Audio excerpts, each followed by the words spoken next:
Russia say that the oil cuts may be extended amid high compliance among OPEC members. Uh, Russian energy minister says there's a 94% chance of compliance in a six-month oil production cut amongst OPEC members and non-cartel nations, as well as discussions about many continuing the cuts to boost crude prices.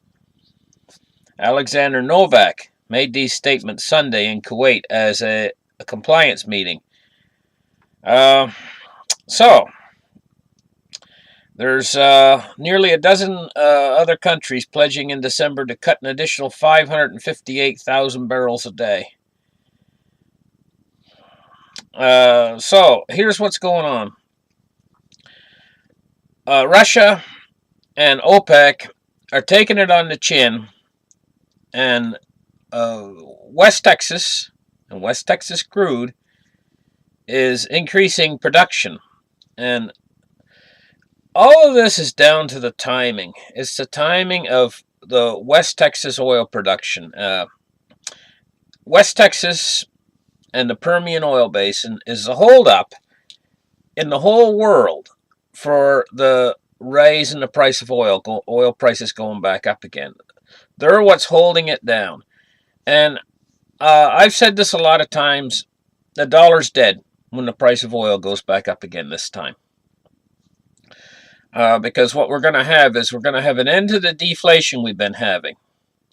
Now, that's going to initially, when deflation dies and we go back to inflation, and believe me, we almost did when the oil prices went. You notice the oil prices went up a little bit.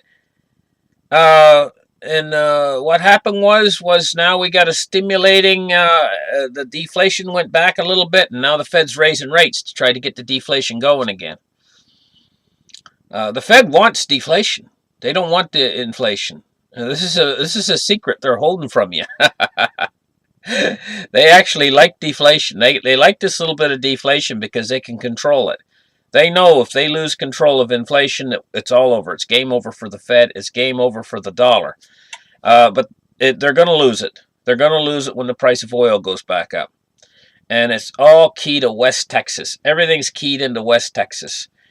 The decline of the Permian oil basin. The Permian oil basin is key to the economic collapse that's coming. And believe me, it is coming. How long can the Permian hold out?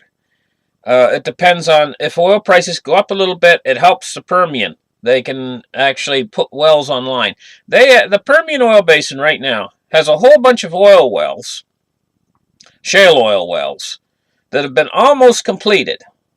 They're sitting there and they're ready to pump, but they're not pumping. They're waiting for oil prices to go up a little bit. Oil prices go up a little bit, they're going to start pumping. These other countries are in a war right now with the Permian oil basin. It's an oil war. It's a hidden oil war. And they will cut production more if they have to. They're willing. They're taking it on the chin. And so that's what's happening right now. Now, sooner or later, the Permian is going to start to run into cost production where it's going to cost them more to get the oil out of the shale. That's what's going to happen soon. And that's what I talk about decline. I'm not really actually talking about a decline in the sense of that they can't produce any more oil. Sure, the Permian can produce oil. They've got a lot of oil in the Permian, trust me. But it's not cheap oil. This is the thing. And if we can't have cheap oil, the dollar is toast. When the oil price goes back up. Now, I want you to think about this for a minute. The dollar is not loosely tied to nothing, like they say. They say the dollar's tied to nothing. The dollar is actually tied to oil. It's not tied to gold. It's not tied to silver. It's tied to oil. That's why they call it the Petro dollar. Now, right now, they can buy 47 bucks will buy you a barrel of oil. Now, what's going to happen when the oil price goes back up to 100? That means that you're only going to be able to buy half as much oil with your dollar. Do you know what that means? That means a 50% depreciation in the value of the dollar. Now, I know the oil price was higher before, and you got away with stuff, but not this time. And there's a big difference this time, and the reason why this time is stored energy in the dollar. Do you remember all those years of quantitative easing? That's stored energy. All the everything. The dollar has a lot of stored energy put away. It's a wash of dollars. Those dollars are going to come back, and they're going to be increased by multiples of 10. Because the biggest way money is created is not by quantitative easing. That's not the biggest way money is created. The biggest way money is created is by fractional reserve banking. People, when the economy starts to pick up, the economy starts to heat up, inflation rates start to go up, and the bank actually starts to see higher interest rates, the bank then has a bid. That means that the bank can start to lend money out again. And when they lend money out, they're actually creating money. That money becomes a credit on their bank book, right? Now, I've talked about this before. Those credits that's on the bank books, we'll put it like this right here. Okay, like this. There's a credit on your bank, a credit to your bank book. If people don't pay, those flip over and they become a debt to the bank immediately. But as long as they're a credit to the bank, what you're going to find is that the bank is lending money out through the power of fractional reserve banking, and this is the most powerful tool to create money that there is. But the banks do it, and they're not going to do it while interest rates are down at zero and ZERP and NERP. The banks are not going to be in the business of lending much money out. They're going to be restrictive.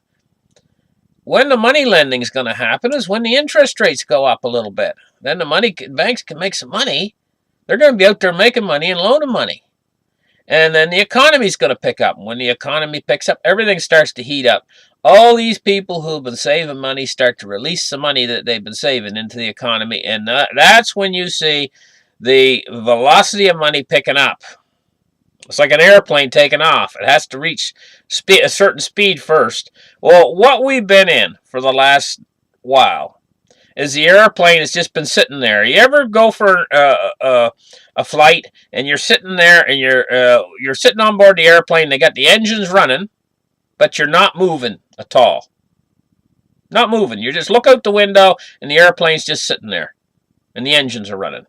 Stewardesses are still putting bags up in the overhead packages, right? Okay, that's where we've been for the longest time. Just recently, the airplane's been actually starting to move and taxi down the runway. Just recently. But very slowly, right? That's what's been happening. And nobody's noticed. I've noticed, but nobody else has noticed. The airplane's been moving a little bit. But it's not much. It's just kind of rolling along at 1 mile an hour. All of a sudden, what's happening is the Fed's trying to stop that movement of the airplane. They're saying, we don't want a taxi. They're saying, shut her down and idle again. And so right now, they're trying. That's what they're doing. They're raising interest rates to try to slow the airplane down and stop it on the runway. But when that plane gets ready to take off and she goes, and they're not going to be able to stop her in the end, when she starts to take off, that's inflation going. And the velocity of money is going to go up with the plane. And when that happens, that's when our crisis is coming. But at first, when we first start taking off, we're going to see the economy pick up. We're going to see jobs. We're going to see a real economic stimulation. We're going to see when the velocity of money starts to pick up, it's going to feel good. Everybody's going to have money to spend, and the prices are going to be going up, but not substantially at first. So we're going to say, hey, this is great. This is great. Sure, we got a little bit of inflation, but we needed that because to get the economy going. And the economy is going to pick up. But what you're not going to see is that inflation's going to run away. It's going to run away. And the Fed ain't going to be able to stop that. See, all this deflation we've had since 2008 until now, a little bit of deflation. It's not severe deflation, but a little bit. The Fed's been able to control it by pumping money into the system. And that goes up a little bit, and then what happens is then they let it cool off and go back down a little bit, and then they pump it back up and let it go back. And they're fine with that. They could go on with that for the next 50 years. But this is coming to an end. It's coming to an end when the oil price goes back up again. So I'm glad you listened, and I like making these videos for you guys, and and we'll like and subscribe, and we'll see you on the next video. Bye-bye for now.